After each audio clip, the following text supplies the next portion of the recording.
we are continuing the discussion of Bijaganita of Bhaskaracharya. So this talk will be continuing with the analysis of the Chakravala process or the Chakravala method. First I will remind you what we discussed yesterday, the basic algorithm of the Chakravala method. Then I will summarize the analysis made by Krishnaswamy Iyengar. Then we will go to the currently known or what is taught in the textbooks for the solution of this equation. The equation x squared minus dy squared is equal to 1 is known as the Pell's equation, how it was solved in Europe in the 17th and 18th centuries. Then I will compare the solution of Bhaskara or the older Chakravala method of India with the Brouncker, Wallis, Euler, Lagrange method of solution. Finally, I will say something about the optimality of the Chakravala method. So, as I said, the Kuttaka condition which was there in the Chakravala method was replaced by the simpler condition that pi plus 1 is divisible by ki by Krishnaswamy Iyengar, and so the algorithm, Chakravala algorithm that we are using will be in this form. To solve x squared minus dy squared is equal to 1. Remember, d is a non-square integer and you want to find out x and y in integers. So you start with initial values, x naught is equal to 1, y naught is equal to 0, k naught is equal to 1, p naught is equal to 0. In any step xi, yi, ki such that xi squared minus dyi squared is equal to ki, find the pi plus 1 such that these two conditions are satisfied. Pi plus 1 is divisible by ki, pi plus 1 squared minus d is minimum. Then once pi plus 1 is found, you can find out yi plus 1, ki plus 1 and xi plus 1, and for that use this auxiliary quantity ai, whose significance we will see in a minute. Ai is defined as pi plus 1 by ki and epsilon 1 is plus 1 if d is greater than pi squared, and epsilon I is minus 1 if d is less than pi squared. So this xi plus 1 and yi plus 1 that you have calculated satisfy xi plus 1 squared minus dyi plus 1 squared is ki plus 1. Now the ki plus 1 value could be anything, so you have to keep iterating the algorithm till you get plus 1, in which case the problem is solved. But you can always do bhavana. If you find minus 1 or plus minus 2 or plus minus 4, you can always do bhavana and go to the solution. So this is the Chakravala algorithm that we discussed in the last class. So to recollect, take x squared minus 67y squared is equal to 1. So here the initial step is x is 1, y is 0, p is 0, k is 1. So next step, pi plus 1 is divisible by ki and pi squared is closest to 67, then we have to choose this to be 8. Then 8 squared minus 67 by 1 will be minus 3. So the next step pi and ki will be 8 and minus 3, and if you use the formula I gave you, xi and yi will turn out to be 8 and 1. This of course the trivial thing, 8 squared minus 67 into 1 squared is minus 3. Next step, so 8 you have to add pi plus 1 such that it is divisible by 3. So possibilities are 4, 7 and 10. Of them 7 squared 49 is closest to 67, choose 7. So 7 squared minus 67 divided by minus 3 is 6. So in this case you get p and k to be 7 and 6. You can fill up this ai column also. A naught is 0 plus 8 by 1, that is 8. A1 is 8 plus 7, 15 divided by 3, that is 5. So in the next step from 7 you have to find out pi plus 1. So it should be divisible, the sum should be divisible by 6. 5 and 11 are the possibilities. 5 square is closer to 67 than 11 square, choose 5, then you will get 5 and minus 7. So at this point you have 90 squared minus 67 into 11 square is minus 7. Next step you go, you will immediately get a k of minus 2. So to 5 you have to add a pi plus 1 such that the sum is divisible by 7. Possibilities are 2, 9 and 16. Amongst them 9 has the square closest to 67. So you put 9, then 9 squared minus 67 divided by minus 7 is minus 2. So you have reached the kshepa of minus 2. You can do bhavana. At this point 221 squared minus 67 into 27 squared is minus 2, you do the Bhavana with 221 and 27, you obtain the final solution 48842 squared minus 67 into 5967 squared is equal to 1.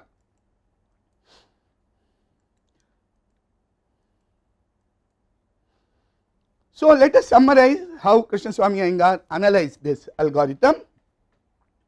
He proved that this process always leads to k is equal to 1. He also showed that the process is different from what is known as the Euler-Lagrange method, which is based upon the simple continued fraction expansion of root d. I will explain all these things. So now first step, let us start with xi squared minus dy squared is equal to ki. Think of an auxiliary equation like this, pi plus 1 squared minus d into 1 squared is pi plus 1 squared minus d. Do the Bhavana of these two, then you will get this product on the right hand side, right. But take this product to the, take this ki to the denominator, then you get an equation like this. If you divide the product of these two by ki squared, then you will get an equation like this. So by doing just the Bhavana of these two equations, you have obtained this. You can recognize these are the quantities appearing in the steps of the Chakravarla equation. So the first thing is to show that the quantities that appear in this algorithm are all well defined and non-negative. So that was the first thing that we have to do when we analyze the algorithm like this. So what can be shown is, it is very simple. If we assume that xi, yi and ki are mutually prime, that means they have no common divisors, and if we choose pi plus 1 such that yi plus 1 is equal to yi pi plus 1 plus xi by mod k is an integer, that was the Kuttaka version of the Chakravarla algorithm, that the first condition was put in the Kuttaka way. This is chosen to be an integer by the algorithm, then you can show, assuming that xi, yi, ki are prime, then you can show by this algebraic relation that xi plus 1 and ki plus 1 are also both integers. So that is the first thing. And if you write the algorithm for the next step, you will get an equation like this, and that equation can be simplified into this form, which will show you that is ai plus 1 or pi plus 2 plus pi plus 1 by ki plus 1, that is these have to be integers. So Krishnaswamy Iyengar's equivalent version is just obtained by second iteration of the algorithm. Therefore, these were the first 2 points in Krishnaswamy Iyengar's proof. He showed first that the algorithm is well defined, that these quantities are all integers if you start with an initial situation. Then he showed that the Kuttaka condition is equivalent to a condition like this. So this algebraic relation shows you that ai is an integer if and only if pi plus 1 by ki plus 1 is an integer, and that is what gives you the equivalence between the two. Then comes the proof that this always converges to k is equal to 1, that is somewhat more complicated. That is based upon what is known as the theory of quadratic forms. I will not tell you in detail. A quadratic form ABC is something like this, ax squared plus 2bxy plus cy squared. Krishnaswamy Iyengar is using this ki's, pi plus 1 and ki plus 1 to make a quadratic form, and that pi plus 1 squared minus ki plus 1 is equal to d. Two quadratic forms are equivalent if b squared minus ac is the same for both of them. So you have a class of all quadratic forms of the form ki pi plus 1 ki plus 1 such that they have this discriminant d. Then he defined a quadratic form to be a Bhaskara form when this kind of a condition is satisfied. And now in the Chakravarla, what is happening? You start with a k naught and a p naught, then you go to p1 first, from that you will find k1 also. So in the Chakravarla you will successively get successive quadratic forms. So the successor of a Bhaskara form by doing Chakravarla process, Krishnaswamy Iyengar showed, is also a Bhaskara form. And then he even showed that you can start with any value of k and do Chakravarla, you will eventually come to a value of k which is less than root d, and later on you will move within the region k less than root d and p less than 2 root d. So both k's and p's are bounded by root d and 2 root d, and k and p are integers, and if they are bounded by root d and 2 root d, after some time they have to repeat in a cycle. So, already the cyclic property of the algorithm is proved. Finally, he showed that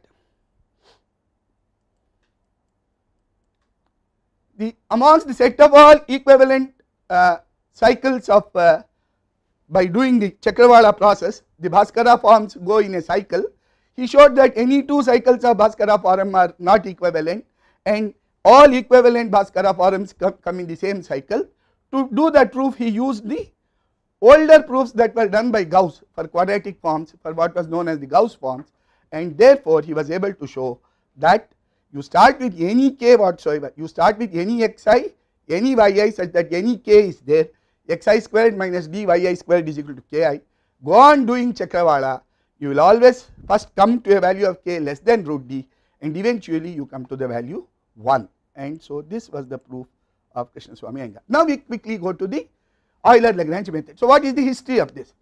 So in 1657, Fermat, the famous French mathematician, he posed a challenge to the British mathematicians. First he wrote to his friend Frenicle de Bessy saying that, can you solve these two equations, 61 x squared plus 1 is equal to y squared and 109 x squared plus 1 is equal to y squared for x and y in integers.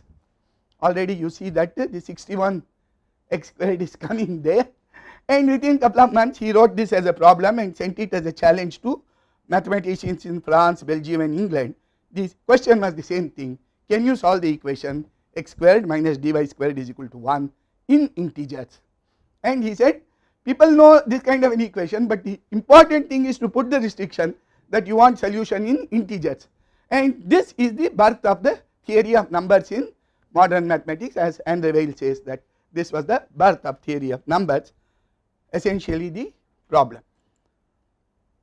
Now it was sent to England. William Brouncker was the president of Royal Society, and his friend John Wallis, who was the professor in Cambridge prior to Newton. So both of them wrote down the solution. First they wrote down the rational solution that Brahmagupta had written down in 628 and sent it to Fermat. Fermat said, you are cheating, I had asked you for integral solution, rational solution is trivial. So then of course they sat down and worked out the integral solutions. Fermat had asked for 4 particular cases. To Frenicle de Bessy had asked for d is equal to 61, d is equal to 109. So he had posed the problem for 149, 109 and 433. He knew that they are going to involve large number of steps. So to check that you are proficient in Chakrawala, you solve the Chakrawala for all these Varga Prakriti equation for all these 5 examples. 61, 4 examples, right?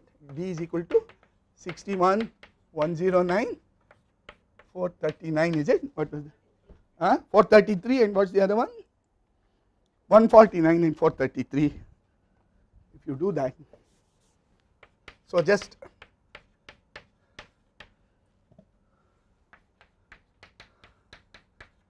this visa already gives you solutions which go to trillions, the order of magnitude of x.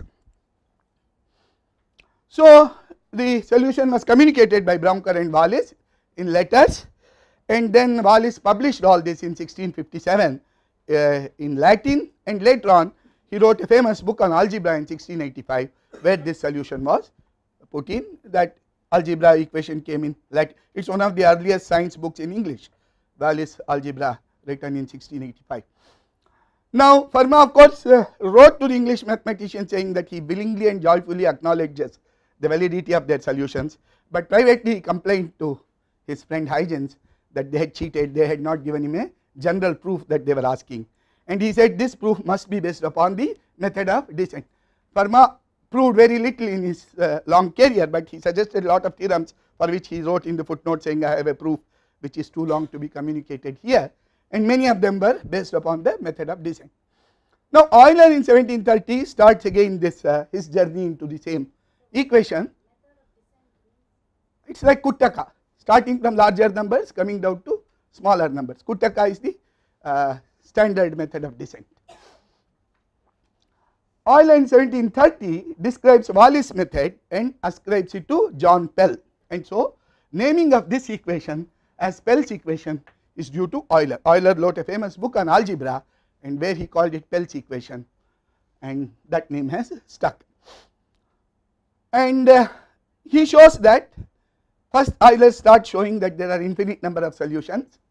Then in 1759 he gives a method for solving based upon the simple continued fraction expansion of root d, and he also gives a table of solutions from 2 to 120 for this. And in 1764 Euler rediscovered the Bhavana principle. He called it the most elegant theorem, elegantissimum, meaning taratama as we say in Sanskrit. So this is the most elegant theorem. And in 1768 to 70 Lagrange wrote a series of papers where he proved everything that Euler had done. So the Euler method became well established and proved by 1770. So what is the method? So what is a simple continued fraction? So normally a0 plus 1 by a1 plus 1 by a2 plus 1 by etc., further division like that is called a continued fraction. It is called a simple continued fraction if only ones appear here. a0, a1, a2 are all integers, they are positive after the first one, the first integer can be negative. So there are various ways of denoting, because this way of writing it will take too much space. So one way of denoting it is by writing it this way, another way of denoting it is by putting that plus in the denominator. It is typographically inconvenient in typewriters, but while writing it is quite easy. Now how to get a continued fraction associated with any real number? Just pay some attention to this. The first partial quotient, these are called partial quotients. The first partial quotient a0 is just the integral part of alpha. What is the integral part of alpha? If the number is 1.3, integral part of that is 1. If the number is 1.9999, the integral part of that is still 1. Now subtract integral part of alpha from alpha, so that will lie between 0 and 1. Take 1 over that, take the reciprocal of that, that will be much more than 1, that is called that alpha 1. Take the integral part of alpha 1, call it a1. And now alpha 1 minus the integral part of alpha 1, take the reciprocal of it, this is again a number larger than 1, take the integral part of that alpha 2, that is a2. So that way you start getting your a0, a1, a2 etc. a0, a1, a2 are called partial quotients, alpha 1, alpha 2 are called complete quotients. So let us try this example. 149 by 17, we want to express this as continued fraction. So basically this is 8 plus 1 over no 120 no 9 8 only 80 plus 136, so 13 by 17, right. So now write 1 over, invert this, so this 1 over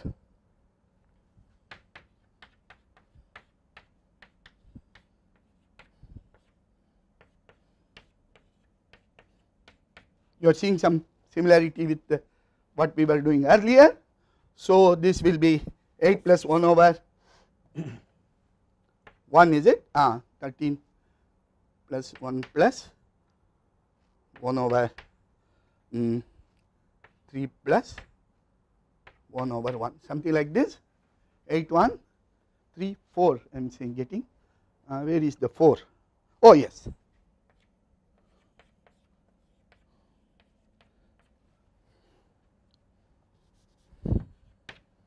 So this how it will look. By mutual division you can get the continued fraction for any rational number, and if it is a rational number the continued fraction terminates, and if it is an irrational number it does not terminate. Here are two irrational numbers which have a nice continued fraction, 1 plus root 5 by 2 called the golden ratio. Its continued fraction is 1 1 1 1 1 1. E, the base of natural logarithms, has a nice continued fraction 2 1 2 1 1 4 1 1 6 1 1 8 1 1 etc. Unfortunately pi does not have a nice continued fraction.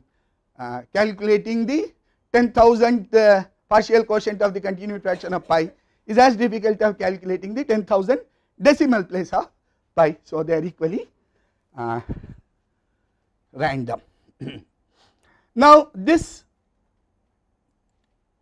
you have a continued fraction like this, you stop it at any point, then that will become a rational number, you calculate it, it can be written as Aj by Bj, that is called a convergent of the continued fraction.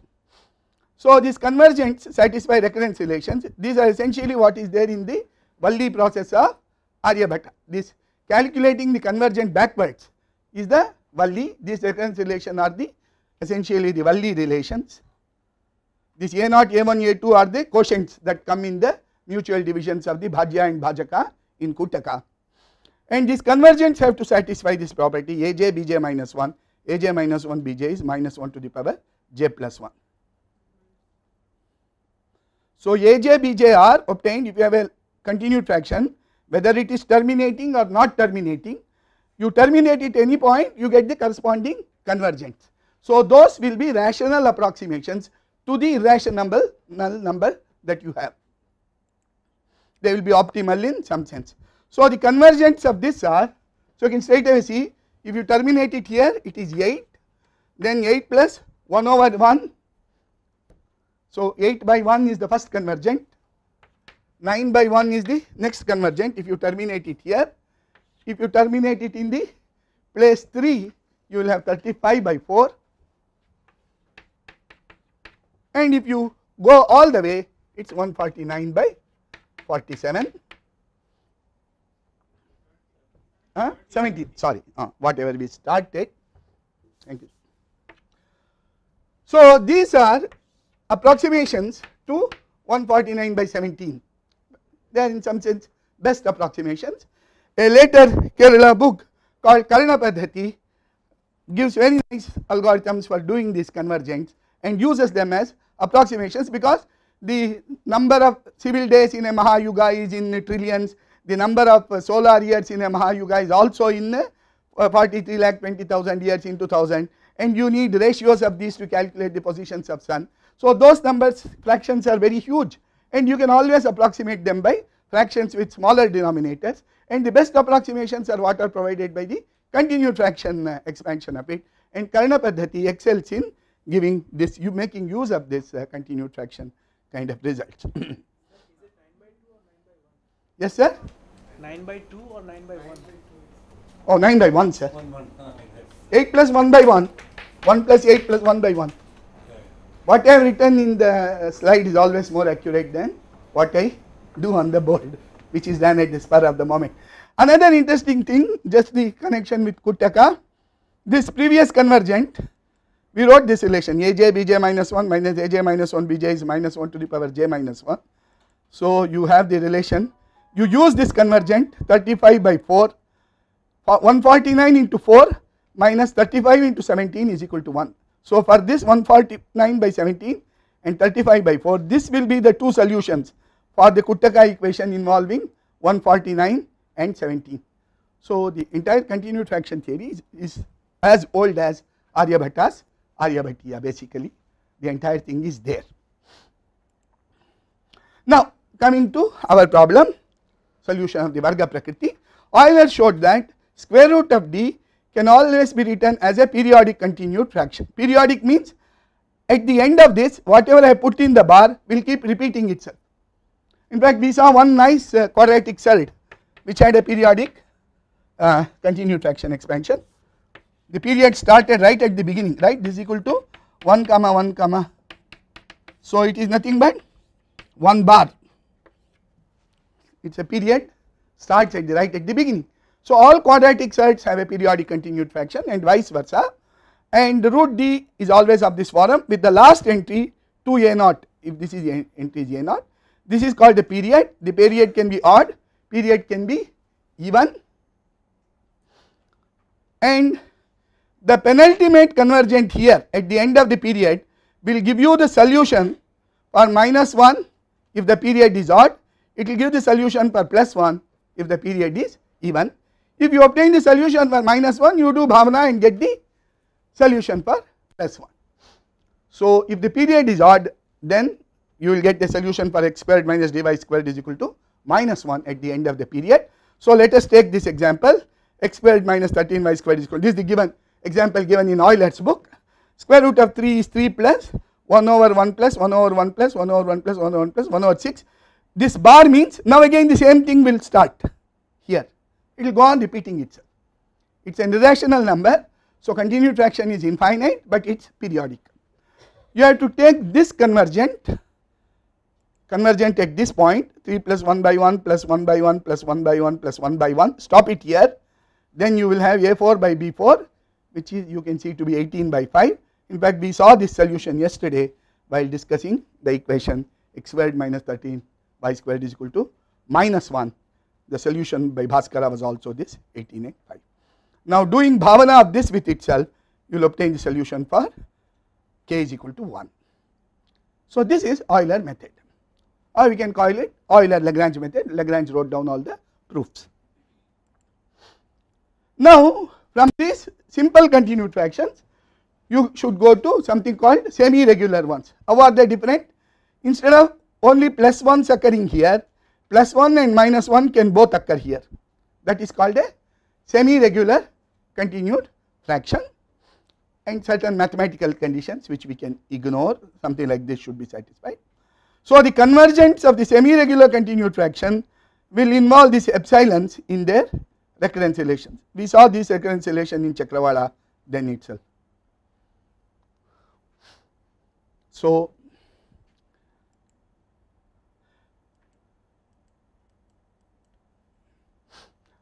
first thing that Krishnaswamy Iyengar did was to show that the Bhaskara method or the Chakravala method, at the time of Krishnaswamy Iyengar, he was not aware that there were people prior to Bhaskara who had done the Chakravala method. He of course mentions that Bhaskara is saying only that Chakravala midam jaguhu, so this must be some method which was earlier known to Indians.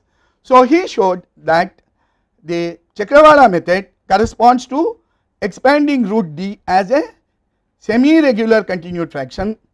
A0, A1, A2 are all given by our quantities, familiar pi plus 1 by mod ki. This epsilon I was also defined there. So you go back to that table, you can immediately write down there.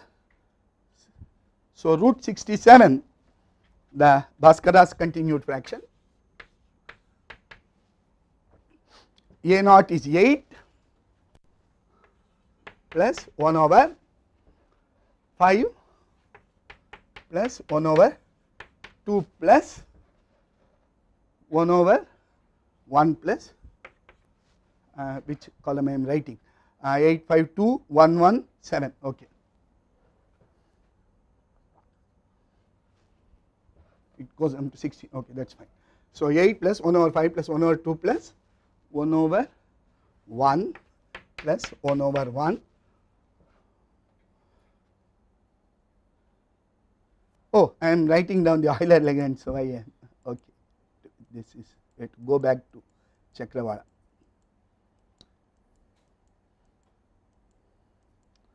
This mouse is refusing to cooperate with me. Okay, we will give it the due time.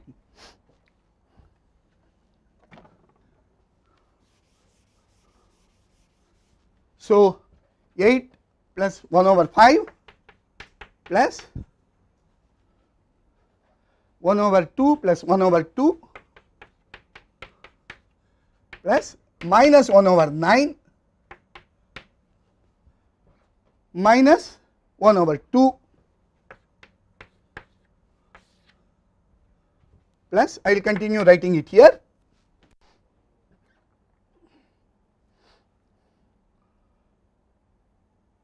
one by 2, 1 by 5, 1 by 60.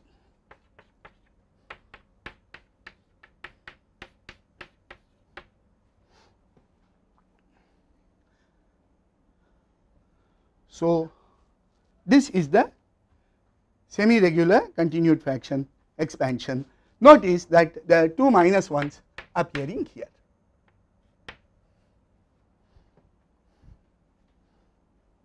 And of course, it's the whole thing is periodic.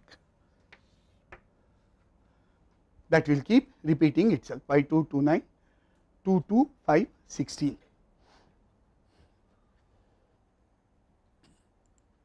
Forward movement is fine. So first thing Krishnaswamy Iyengar showed was that the Chakrawala method, you can immediately write down the square root of d as a continued fraction. Next thing he pointed out that the simple continued fraction algorithm can be viewed as a similar to Chakrawala algorithm, only you change the condition of Bhaskara, that modulus of p plus 1 squared minus d being minimum, you change it to the condition that d should be greater than pi plus 1 squared and d minus pi plus 1 squared should be minimum. So the value of pi plus 1 should be so chosen that it is less than, its square is less than d and it is closest to the value of d. And if you change it to another condition, pi plus 1 minus root d is minimum, you obtain what is called the nearest integer continued fraction. We will see it later in the context of Narayana, maybe if we have time. So now I am doing the Chakrawala algorithm to reproduce the Euler-Lagrange method. So where is it differing?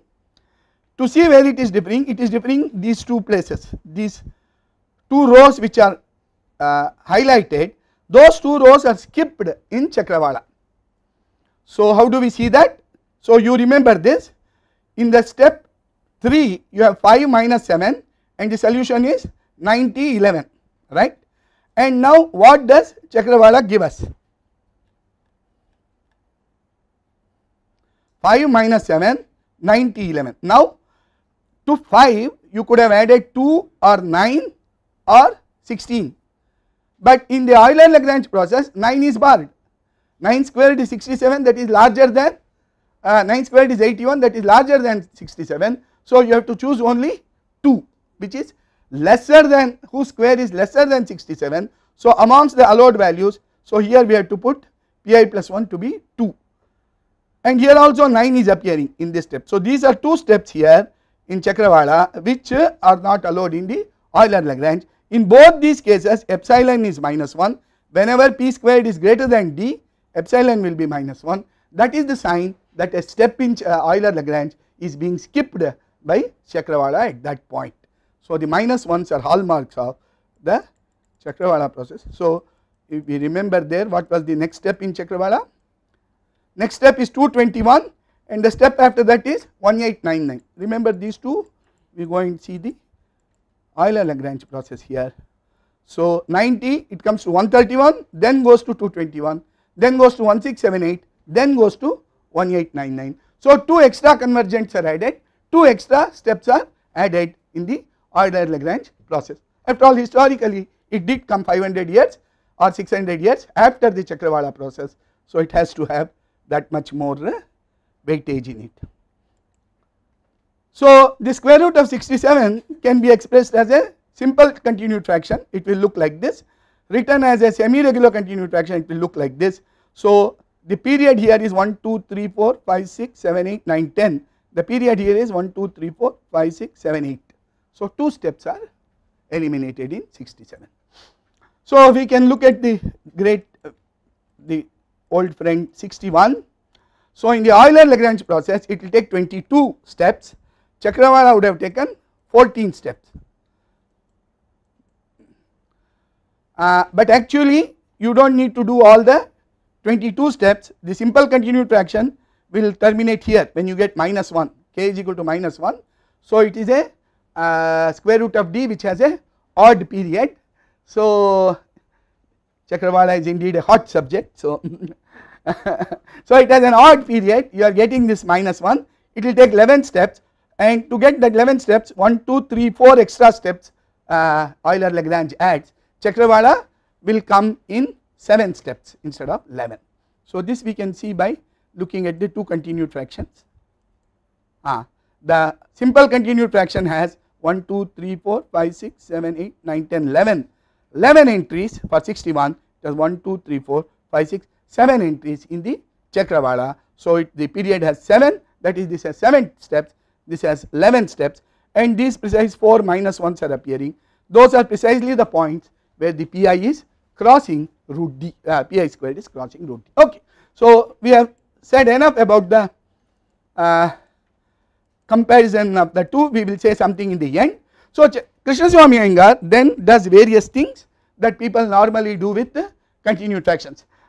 he first showed that the Euler-Lagrange formalism can be viewed as a modification of the Chakrawala, and he also showed that Chakrawala can be viewed as a generalization of the continued fraction. Instead of using a simple continued fraction, you use a semi-regular continued fraction where +1 and -1 are both allowed.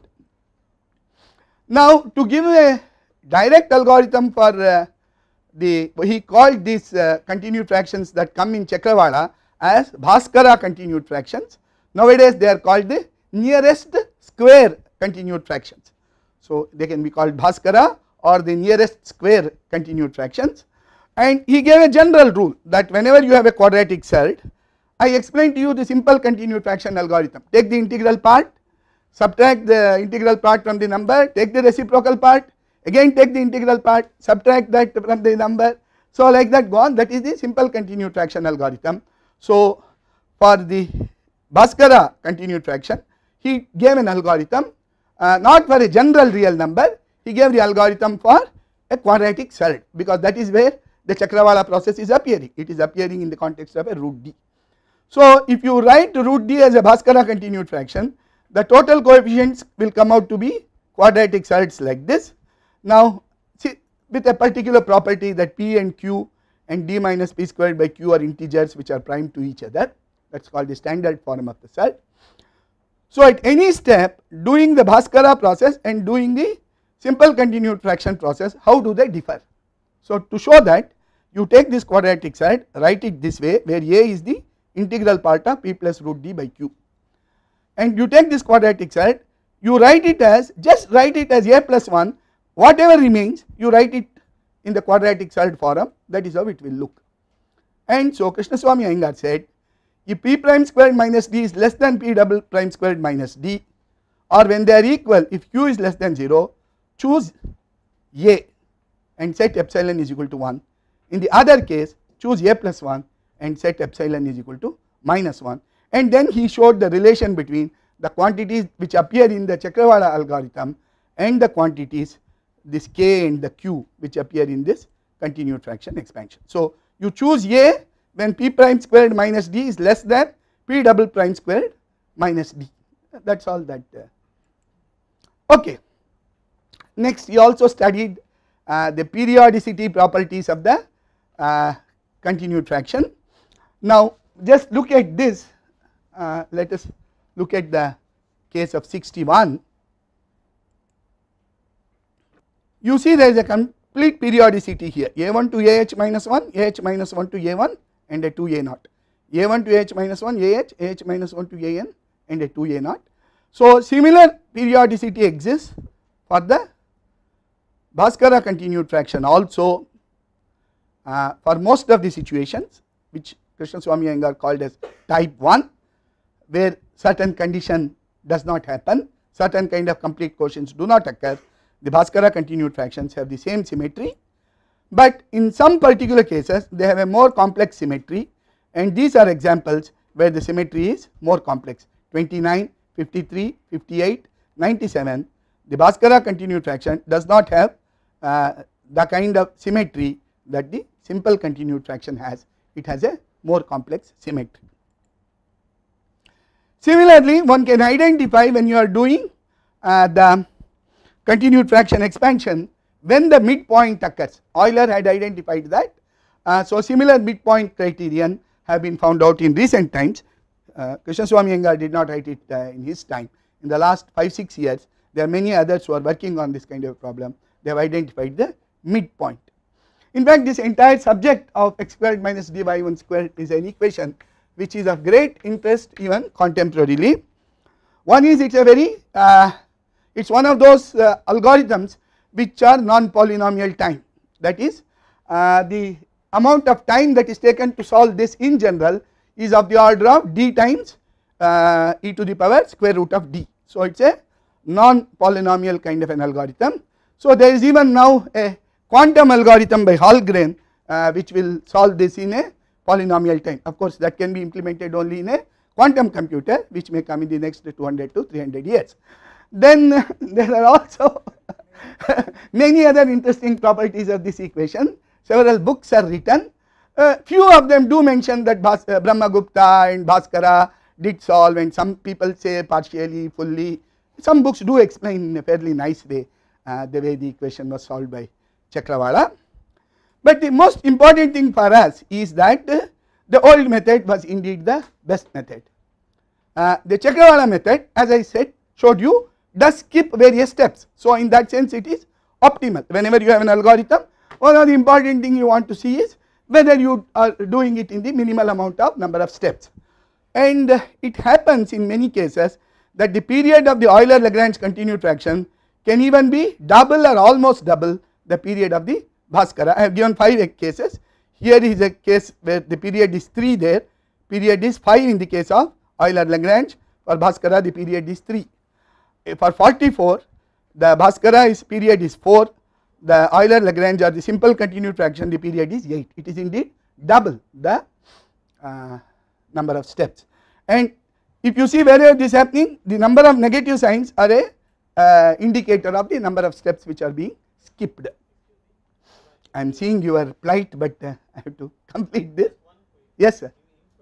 Does it mean that the initial feasible point at which the Bhaskara's thing starts is closer? No, they both start from 1 0. No, not that way. When they take the first integer a. No, even that is not so. The algorithm is more optimal. It is allowing both pi plus 1 larger than square root of d and pi plus 1 lesser than. So allowing both the possibilities. So it makes you go closer in a more nicer way. But even this Kuttaka, even this, you see in each of this step, what I was doing is I was taking the remainder. Instead of it, I can take the nearest integer. Then the number of steps needed in reducing even a rational number into a continued fraction will be less. It will be less than the number of steps needed when you are always taking the lower the divisor to the remainder to be positive. The remainder can be taken to be both positive and negative to reduce the number of steps. So that is what is being systematic, but it cannot be done arbitrarily. What Brownker and Wallace did was they tried to do plus and minus arbitrarily. Bhaskara or Jayadeva or whosoever discovered Chakravala prior to him had a systematic algorithm for doing this. Now there is another interesting property discussed by a famous Swedish mathematician Selenius, that the issue is this: whenever there is a sequence of what are called the unit quotients, we will go to the previous step, then you will see the moment I am able to reach. Okay, take the simple continued fraction, you see there is a set of 1 1 1 1 appearing here, right. Whenever these are these partial quotients, whenever such ones appear, the Chakravala gets rid of them. So these are called uni-sequences. Here there is a uni-sequence of length 4, here also there is a uni-sequence of length 3 followed by uni-sequence of length 3, here there is a uni-sequence of length 6. So whenever there is a uni-sequence of partial quotients, so whenever this A0, A1, A2 that you are seeing, when they become 1, Chakravala kills them, that step. So okay, so whenever you have a uni-sequence of partial quotients of length n, the Chakravala process skips exactly n by 2 steps if n is even, and n plus 1 by 2 steps if n is odd. So that is at the heart of the Chakravala process. And Selenius, who sort of studied these uni-sequences in great detail, the Swedish mathematician I was telling you, he showed that the remaining convergents are actually the optimal convergents, in the sense that bi modulus ai minus bi root d, they are minimal. So of the n plus 1 convergents possible, Chakravala picks out the closest convergents and throws away the ones which are not that close. Of course even simple continued fractions, all convergents are fairly close, but Chakravala picks up the ideal ones or the most optimal ones amongst them, and that is what Selenius showed, and he generalized the theory to what are called optimal continued fractions for arbitrary real numbers.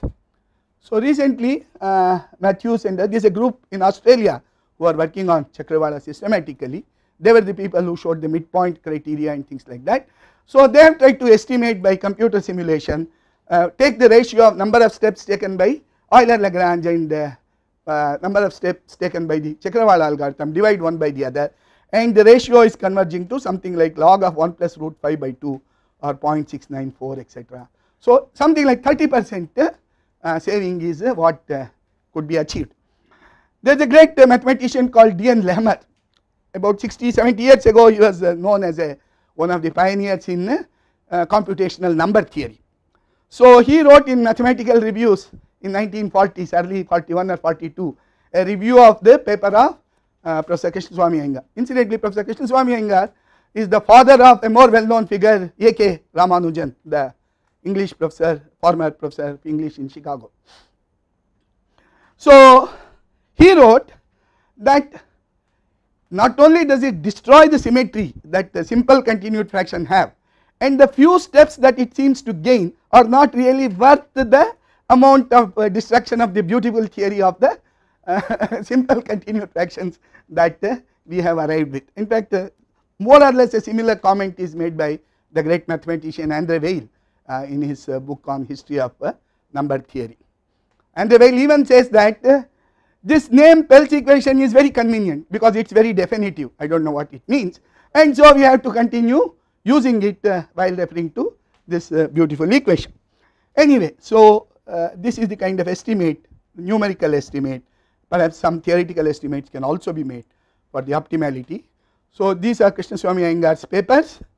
The last one appeared in the Journal of Mysore University in 1941. This is Andre Weil's monograph on history of number theory.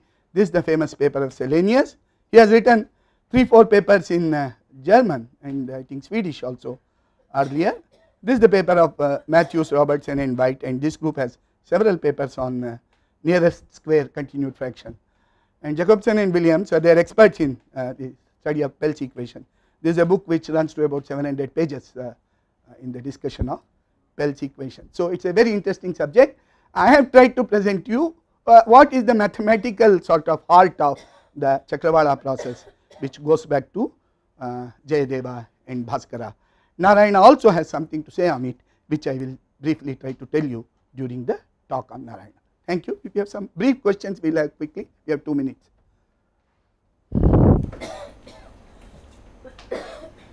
Sir, how do you think that the Chakravala, achieved optimality directly without going around? So what's your feeling about it? No, not that way. I think from the time of Brahmagupta, they were worried about solving this equation, and they were not worried about any other theoretical principle, but trying to find out the best way of solving the equation. I mean, you may discover other important mathematics as a byproduct. It is not a byproduct of some other mathematics that you do, and so first Bhavana principle, and then of course this nearest square kind of a method, and they were not aware of the other theories, therefore they could get at a method. This became known to the West. I mean, there are speculations that Parma knew about Bhaskara's solution because he is talking about the same example, x squared minus 61y squared is equal to 1, but that link one does not know. But the first time that the modern European scholars came to know was when Colebrook translated Bhaskara's Bijaganita in 1817. After that, many European scholars did look into Chakravala. Hankel, one of the great mathematicians of 19th century and major historians, in fact praised it. He said that prior to Lagrange there was nothing in the history of number theory that was achieved which is similar to this and all that. But after that, I think the only systematic major investigation which took Chakravala seriously as a alternative to the standard, because there are many books just write that this is same as the Euler-Lagrange method, this is same as the continued fraction expansion. So it took the heart of a great mathematician like Krishnaswamy Iyengar with his, he was very clear that Bhaskara was doing something unique and nice and beautiful, and he went into the heart of it and spent about a decade of his active mathematical life in analyzing it, and it is to him that we owe all this beautiful analysis of the Chakravala process of Bhaskara.